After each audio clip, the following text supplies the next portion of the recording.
नमस्ते दोस्तों, खुशी ई एजुकेशन में आपका स्वागत है। आज का हमारा विषय है हवा और हमारी हवा की आवश्यकताएं। तो चलिए शुरू करते हैं। हमारे आसपास चारों ओर हवा फैली हुई है। हवा होती है, इसका हमें बोध भी होता है, परंतु वह हमें दिखाई नहीं देती। हवा के रंग, गंध और स्वाद नहीं होता। गुब्बारे को अगर फुलाया जाए तो वह बड़ा होता है। गुब्बारा फूलने का कारण है हम उसमें हवा भरते हैं। अब हम एक प्रयोग करके देखते हैं। एक बड़ी बाल्टी में पानी भर लेते हैं और एक खाली बर्तन लेते हैं। इस बर्तन को औंधा करके बाल्टी के पानी के पृष्ठभाग पर सीधा पकड़ते हैं और धीरे धीरे दाब देकर पानी की ओर ले जाते हैं। अब इस बर्तन को थोड़ा तिरछा करते हैं।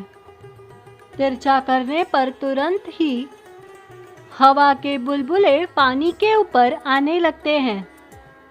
इससे यह स्पष्ट होता है कि हवा पानी से हल्की होती है और बर्तन में जो स्थान खाली दिखाई देता है वहाँ हवा होती है।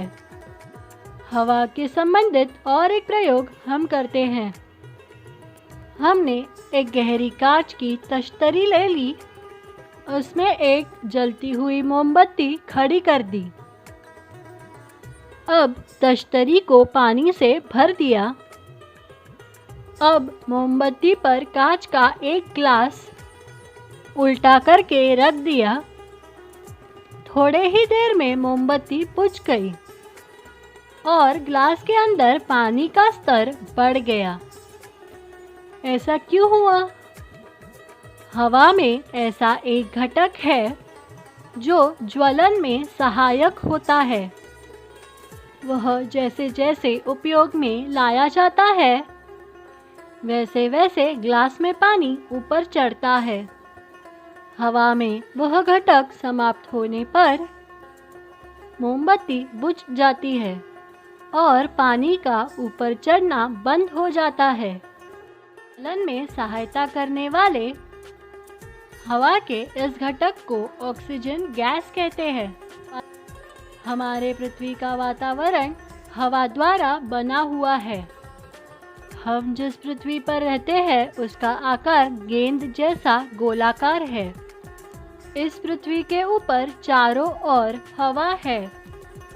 पृथ्वी के चारों ओर पाए जाने वाले हवा के आवरण को वातावरण कहते हैं। हम पृथ्वी से जैसे जैसे दूर जाते हैं वैसे वैसे वातावरण की हवा विरल हो जाती है। इसका मतलब पृथ्वी के पृष्ठभाग के समीप वाली हवा सर्वाधिक सघन होती है। इसकी अपेक्षा ऊंचाई पर स्थित हवा विरल होती है।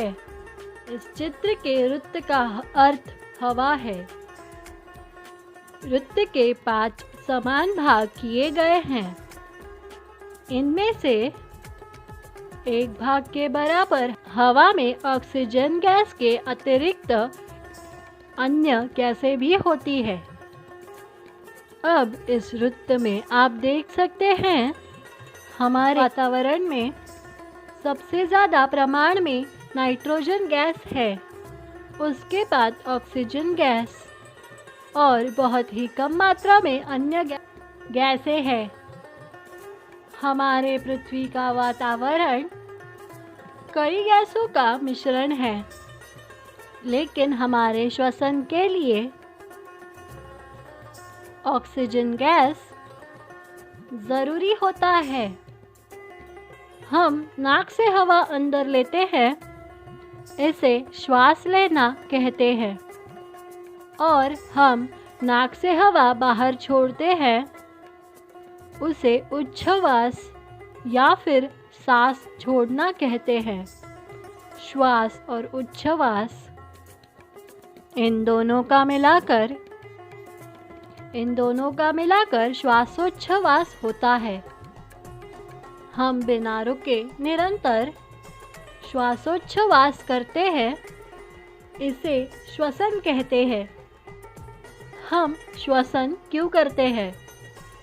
हमारे शरीर के सभी कार्यों को सुचारू रूप से चलना आवश्यक है। इसके लिए हमें हवा की आवश्यकता होती है। सांस लेते समय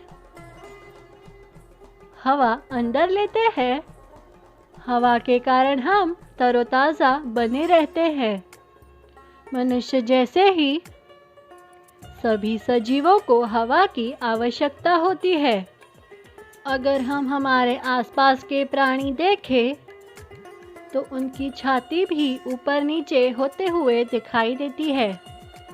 इससे हमें यह समझता है कि सभी प्राणी श्वसन करते हैं। लेकिन मछलियां तो पानी में रहती है, तो वे श्वसन द्वारा हवा अंदर कैसी लेगी? तो मछलियां पानी में घुली हुई हवा का उपयोग करके श्वसन करते हैं।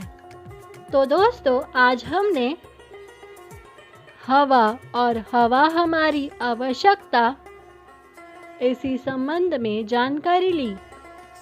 अब हम मिलते हैं अगली वीडियो में एक नए विषय के साथ। धन्यवाद।